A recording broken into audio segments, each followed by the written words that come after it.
What is the biggest takeaway of my presentation today? There's dozens of trends and a number of critical issues that are putting upward and downward pressure on the economy. You can then take those trends and project them forward, and it gives you a better idea of what's ahead. Because uncertainty and volatility will be with us for quite some time, and there's a great deal of misinformation out there. So today's presentation, we looked at a dozen trends that impact economic growth, what types of risks exist, how best to eliminate those risks. The question of tariffs is a very complicated question. We've got a number of trading partners that don't always play by the rules. But if you take a look at the steel and aluminum tariffs, here's the problem. By bumping up tariffs in those areas, you benefit the 140,000 workers that are in steel and aluminum producing industries. However, there's 5.5 to 6.5 million workers that are in industries that use steel and aluminum that will be hurt by this. And overall, that puts downward pressure on our gross domestic product. And when you implement tariffs or quotas, you bump up the price. And when you bump up the price, consumers and industries purchase less. They also then, in turn, will hire less or even increase layoffs. Now, I understand with the Chinese, for example, you'd like to change Chinese behavior. Well, by bumping up tariffs, for example, on Chinese products, the Chinese are very likely to save face. And in doing so, they're very likely just to bump up tariffs against US products. So that just evolves into a trade war where nobody wins.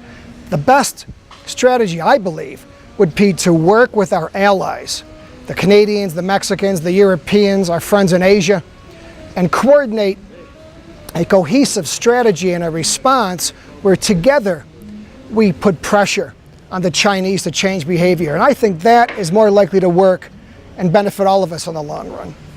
When NAFTA was implemented on January 1, 1994, we didn't have a thriving e-commerce industry. In fact, service exports were not nearly what they are today.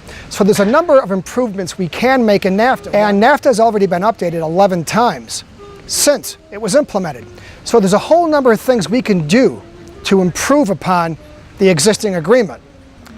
However, taking an adversarial or hostile position, I think, has real negative consequences. Now, if the president's intentions are to loosen up the Canadians and Mexicans to improve their level of flexibility, I understand. If that's a starting negotiating position, I understand that. However, if the intention is actually to implement some of these policies, then I think it hurts the Canadians, the Mexicans, and very importantly, it hurts the United States.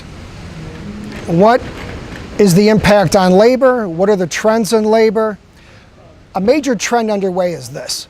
We've incurred a skills deficit for quite some time, and as the unemployment level continues to decrease, this skills deficit will only become more severe at all levels, at the highest level, at the Silicon Valley level, at the R&D level, at the medium and the low level. So I'm a proponent of increasing, not decreasing immigration. Immigration is the lifeblood of America. And if you look, for example, at Silicon Valley, half of the lead technicians or CEOs are foreign-born. And in the US, we have a population growth rate. A lot of that is due to immigration. In many countries in Europe, they have a negative growth rate. Germany, Italy, Russia have negative growth rates. That means they have fewer consumers and fewer producers. And this brings down gross domestic product.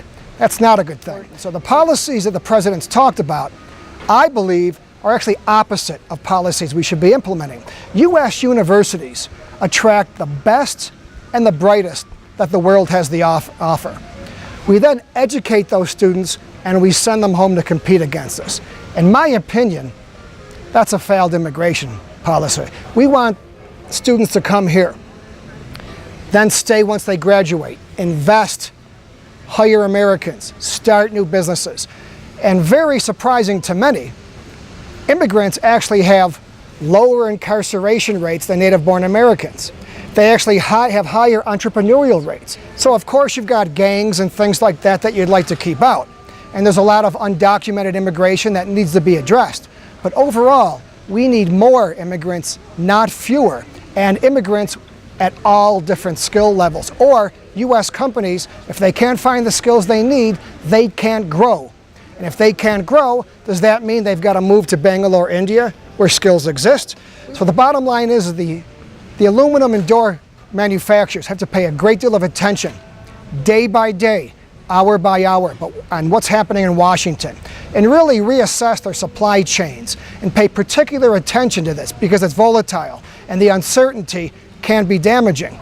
Being here in beautiful sunny Lake Tahoe, California, it's heaven on earth. This was the most beautiful location. Thank you very much for inviting me.